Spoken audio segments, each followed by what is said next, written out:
जिसके कारण जबान मिली उसका नाम नहीं ले रहे हो, जिसने सब कुछ दिया उससे ही दूर भाग रहे हो। हमारे गुरु महाराज एक छोटी सी कथा बताते हैं, समझना। ये भगवान है, उसकी शक्ति के बल पर हम खा रहे हैं, चल रहे हैं, पी रहे हैं, और अगर उसकी शक्ति चली जाए अर्थात आत्मा निकल जाए ना, तो हम एक उंगली भी हिला नहीं सकते। वो शक्ति क्या है? आत्मा रूपी शक्ति जो हमारे शरीर में काम कर रही है। एक बकरी थी, बकरी एक ऐसा पशु है जो ऐसे लगता है जैसे दुर्बल, कमजोर, किसी के अधीन, हमेशा चेहरे पे दुख, उदासी, परेशानी। क्यों? जंगल में तो रहती बेचारी, कभी इससे डरती, कभी उससे डरती। अरे शेर तो नहीं आएगा, चीता तो नहीं आएगा, लोमड़ी तो नहीं आएगा, ये तो नहीं आएगा। बेचारी कभी इससे डरे, कभी उससे डरे, कभी इससे डरे, कभी उससे डरे, भयभीत रहती हमेशा। एक दिन डर के मारे एक कोने में बैठी। शेर ने सोचा अच्छा शिकार मिल गया, आज मैं बकरी का मांस खाऊंगा, मजा आ जाएगा। लेकिन शेर थोड़ी देर के लिए सतोगुण में आ गया। गुण परिवर्तन होता है ना, सतोगुण में आया। तब देखा तो बकरी डरी हुई है, बहुत भयभीत है, बेचारी कोने में कमजोर, निर्बल, असहाय बैठी है। तब शेर ने बकरी से पूछा, क्या हुआ, क्यों इतनी डरी हुई हो, क्यों हमेशा मुरझाई हुई सी, उदास, समझ लेना क्यों? बकरी ने कहा, महाराज मैं जंगल में खुश नहीं रह सकती, कभी मुझे कोई डराता है, कभी कोई डराता है, मैं हमेशा डरी डरी सी रहती हूँ।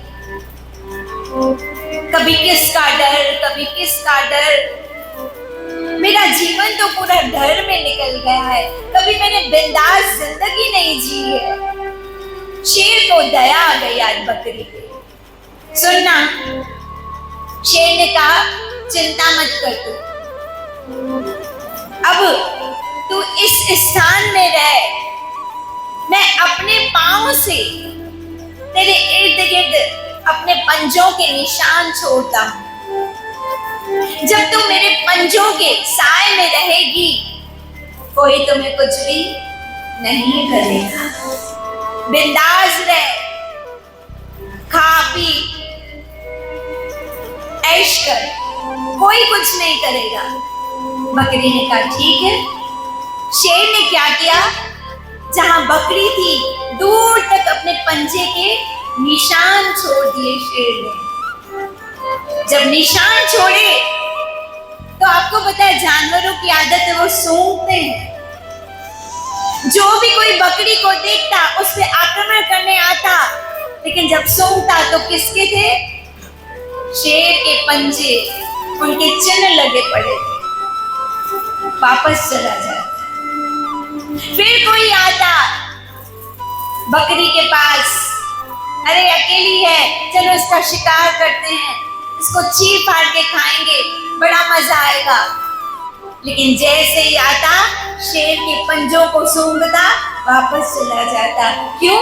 यहाँ कोई ना कोई शेर है, हम बकरी का मांस खाएं वो हमारा खा जाएगा। चले जाते। दिन ब दिन बकरी निश्चिंत रहने लगी। क्यों? अभी उसका कोई बाल भी बाका नहीं कर सकता है। क्यों? क्योंकि वो शेर के प्रोटेक्शन में है, कोई कुछ नहीं कर सकता। अब तो बकरी जी भर के घास खाती, जी भर के घूमती फिरती मोटी हो गई। एक दिन शेर ने देखा, वाह, अब तो बकरी वास्तविक अपनी जिंदगी जी रही है। मैं सच कहती हूँ, हर एक को जिंदगी जीने का पूरा अधिकार है। किसी को किसी की खुशियां नहीं छीननी चाहिए, किसी को किसी की जिंदगी नहीं छीननी चाहिए। ऊपर हिसाब किताब बड़ा लंबा होता है। हो सके तो किसी को जीवन दो, हो सके तो किसी को खुशियां दो। ये जीवन बड़ा कीमती है। उसने क्या किया? बकरी को देखा, बकरी मजे से थी, खुश थी। जैसे ही शेर आया, बकरी ने धन्यवाद दिया, आपकी वजह से आज मैं निश्चिंत हूं, मैं जी भर के खा सकती हूँ, जहां मन करे यहाँ इस एरिया में घूम सकती हूँ। ये सब आपकी मेहरबानी है, आपकी मेहरबानी।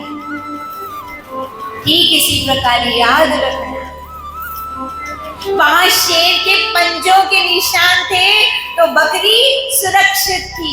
क्या कहा? शेर के पंजों के निशान थे तो बकरी सुरक्षित थी। ठीक इसी प्रकार आपकी जबान पे भगवान का नाम होगा ना, तो हम सब हमेशा के लिए सुरक्षित हो जाएंगे, हमेशा के लिए सुरक्षित। जिसके सर पे तू स्वामी, सो दुख कैसा पावे। बस जब एक बकरी शेर को आगे रखकर सुरक्षित रह सकती है, तो हम भगवान को आगे रख के सुरक्षित नहीं रह सकते? बोलिए ना, शेर में शक्ति है या शेर को बनाने वाले में शक्ति है? भाई आपकी आवाज नहीं आई। शेर को, अरे हम तो उसके सहारे रहे, नहीं तो अगर संसार के सहारे रहेंगे ना, तो ये गाना गाएंगे, हम थे जिनके सहारे। ये श्लोक तो सबको आता है, हम थे जिनके सहारे वो हुए ना हमारे।